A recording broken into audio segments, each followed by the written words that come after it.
सबैलाई नमस्कार। आज म बालरोग विशेषज्ञ डाक्टर नवराज केसीद्वारा लिखित साहस र स्नेहको कथा शून्यको मूल्य पुस्तक पढ्न गइरहेको छु।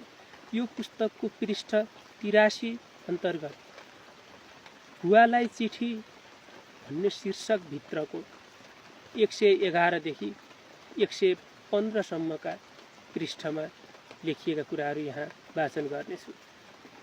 यसमा विशेष गरी एउटा जडेया श्रीमानले श्रीमतीलाई जहिले पिट्ने, अनि श्रीमती डाक्टरलाई चेकअप गराउन जान्छन्। अनि श्रीमती चेकअप गराउन गइसकेपछि डाक्टरले त्यहाँ घाउ देख्छन्। अनि डाक्टरले सोध्छन् कि के भएको भनी सोद्धाखेरि श्रीमतीको प्रत्युत्तर थियो, श्रीमानले पिटेको, रक्सी खाएर यस्तो भन्ने कुरा। अनि अब त्यो जडेया श्रीमानलाई कसरी सुधार्ने भनेर डाक्टरले एउटा चिठी लेखेर श्रीमतीलाई दिन्छन्। अनि त्यो चिठीले त्यो जडेया श्रीमानको आनी बानी अथवा उसको जीवन कसरी चाहिँ सुध्रिन्छ भन्ने कुरा यहाँ देखाउन खोजिएको छ। कस्तो लाग्छ यहाँहरू सुनेर प्रतिक्रिया दिनुहोला। कथा यसरी सुरु हुन्छ। भर्खरै गर्भवती भएकी एउटी महिला डाक्टरको अगाडि पुगेर ठिङ्ग उभि मात्र रहन्छन्। गर्भवती महिला बच्चाको डाक्टर कहाँ आउँदा डाक्टरलाई अलि अचम्म महसुस भयो। उसले अचम्म मान्दै भनेछ, यो बच्चा जाँच्ने कोठा होइन बहिनी, गर्भवतीको जाँच गर्ने कोठा त अर्कै छ। म मेरो गर्भको बच्चा कस्तो छ जाँच गराउन आएकी हुँ। डाक्टर बहुत सुस्त तर बहुत जोड लगाएर अनि बहुत धमिलो अनुहारको भाव लिएर उनले यी शब्द निकालिन्। त्यो जाँच पनि त्यही हुन्छ। यहाँ त बच्चा जन्मिएपछि मात्र आउने हो जचाउन। कोठा नम्बर 8 हो, त्यही जानु ल। डाक्टरले केही निष्ठुरी शब्द निकाल्यो। उनी त्यहाँबाट कोठा नम्बर 8 खोज्दै पछाडि फर्किन्। फरक्क फर्किँदा फर्केको बतासले उनका कपाल आफ्नो स्थानबाट हटे अनि घाँटीमा एउटा रातो ठुलो चोट लागेको झैँ एउटा दाग देखियो। पछाडिबाट टुलु हेरिरहेको डाक्टरलाई सोधु कि नसोधु झैँ त भयो।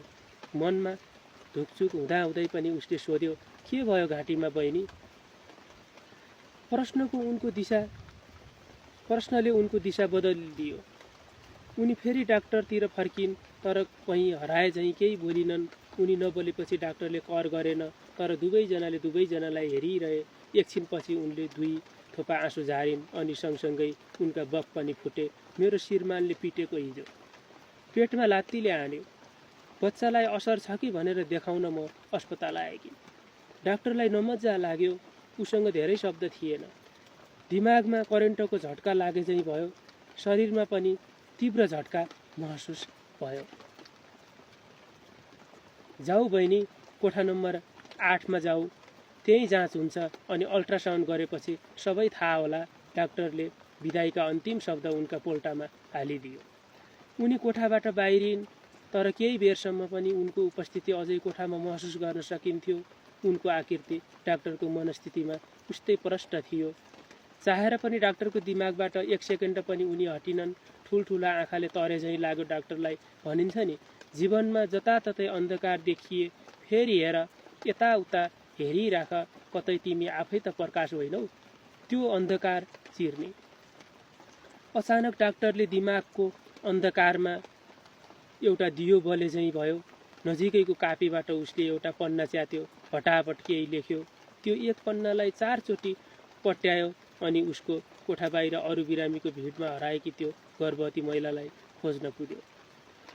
उनलाई खोज्न केही समय लाग्यो। भर्खरै अल्ट्रासाउन्ड गरेर फर्केकी रहेछन्। हातमा गर्भको बच्चा सकुशल रहेको रिपोर्टसँगै उनको ओठमा मुस्कानका बहुत रङ्गीन फुल फुलेका थिए। डाक्टरलाई देख्ने बित्तिकै उनी उत्साहित भएर बोलिन्, बच्चाहरू जिम्दै छन् रे, सकुशल छन् रे, झुम्ल्या पो छन् रे। उनको अनुहार हेरिरहँ जस्तो भएको थियो। अचम्मको सुखभाव मेकअपले पोतिएको। त्यो मेकअप सबै नारीहरूलाई बाँड्न सकिँदो हो त दुनियाँमा क्रिम पाउडर बनाउने सबै कम्पनी बन्द हुने थियो होला। डाक्टर अर्कै कामले उनी सामु पुगेको थियो। उसले आफ्नो हातको कागजको डल्लो उनलाई दिँदै भन्यो, यो एउटा चिठी हो, लगेर तिम्रो बुढोलाई दिनु है। उनले त्यो कागज हातमा समातिन्, हिरिरहेको झोलामा त्यो कागजको टुक्रा कोचारिन् अनि एकैछिनमा बिरामीको भिडबाट अलप भइन्। त्यसको ठिक 1 सातापछि उनी डाक्टरको कोठामा उभिएकी थिइन्। डाक्टर साहब, हजुर, मेरो बुढो त सप्रियो, रक्सी नि खान्न, मलाई नि हान्दैन हो र?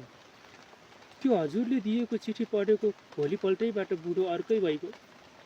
अहिले घरको काम गर्छ, मेरो कपडा धुन्छु भन्छ, खाना पकाउँछ, मलाई त कामै गर्न दिन्न। कहिलेकाहीँ त लाज लाग्छ डाक्टर साहब। उसको यस्तो ताल देखेर एउटा कुरा अचम्म लागेको छ, सोध्न मन छ हजुरलाई। के कुरा हो भन्नु न, मलाई जान्नु छ। त्यो चिठीमा के लेखिएको थियो डाक्टर साहब? डाक्टर घोरियो, सम्झियो अनि टोलाएर अट्की बोल्न थाल्यो। ल सुन बहिनी, मैले त्यो चिठी आफ्नो नामबाट होइन, तिम्रो नामबाट पनि होइन, अस्पतालको नामबाट पनि होइन, तिम्रो पेटमा रहेको बच्चाको नामबाट उसको बुवालाई लेखेको थिएँ। तिम्रो गर्भको बच्चाले उसको आफ्नो बुवालाई लेखेको थियो त्यो चिठी। उनी मुसुक्क हाँसिन्, अचम्म, उत्साहित, बेग्रा हाँसोलाई मुहारमा छरेर ओठबाट फुत्किन नदिएको जस्तो अनुहार बनाइन्। डाक्टर बिनाभाव अट्की चिठीमा लेखिएको कुरा बोलिरह्यो। चिठीमा यस्तो लेखिएको थियो, प्रिय बुबा, सन्चै हुनुहुन्छ? म अहिले आमाको गर्भमा छु, खुब आनन्दमा छु, खेल्छु, सुत्छु, रमाउँछु, तर म आतुर पनि छु मेरो बुवालाई भेट्न, उहाँको काखमा खेल्न, उहाँको हात समाएर स्कुल जान अनि बुवाको काँधमा चढेर दुनियाँ घुम्न। मलाई थाहा छ मेरो बुवालाई भेट्न म जति आतुर छु तपाईँ पनि त्यति नै व्यग्र हुनुहुन्छ भनेर। म जति हजुरलाई माया गर्छु हजुर पनि मलाई त्यति नै माया गर्नुहुन्छ भनेर। तर मेरो प्यारो बुबा, जब बेलुका पख हुन्छ, कसैले मेरो टाउकोमा आमाको पेट बाहिरबाट जोडले हान्छ, मेरो घाँटी समातेको जस्तो गरी निचोर्छ, मलाई मार्न खोजेको जस्तो लाग्छ बुबा। मेरो आमाको पेट, मेरो आमाको शरीर, म बस्ने र म हुर्कने घर हो। त्यहाँ चोट पुग्दा मलाई त्यस्तो महसुस भएको हुनुपर्छ, तर पनि म ढुक्क छु छिट्टै त्यो सबै मेरो बुबाले हेर्नुहुनेछ भनेर। मेरो बुबा हुँदाहुँदै कसले म बस्ने घर भत्काएर मलाई मार्न सक्ला र? म बस्ने घर र मेरो आमालाई कसले छुन सक्ला र? कसले हजुरको प्यारो बच्चाको ज्यान लिन सक्ला? म विश्वासै गर्न सक्दिनँ। मेरो प्यारो बुबा, मेरो घर भत्कन नदिन मेरो आमाको ख्याल गरिदिनु ल, नत्र म त मर्छु फेरि अनि हाम्रो भेट कहिल्यै हुन्न। तपाईँको प्यारो सन्तान।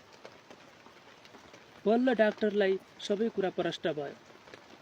उसको अगाडि उभिएको भाइ आफ्नै श्रीमती कुट्ने रहेछ। गर्भको सन्तानको चिठीले उसलाई सत्मार्गमा पुर्याएको रहेछ।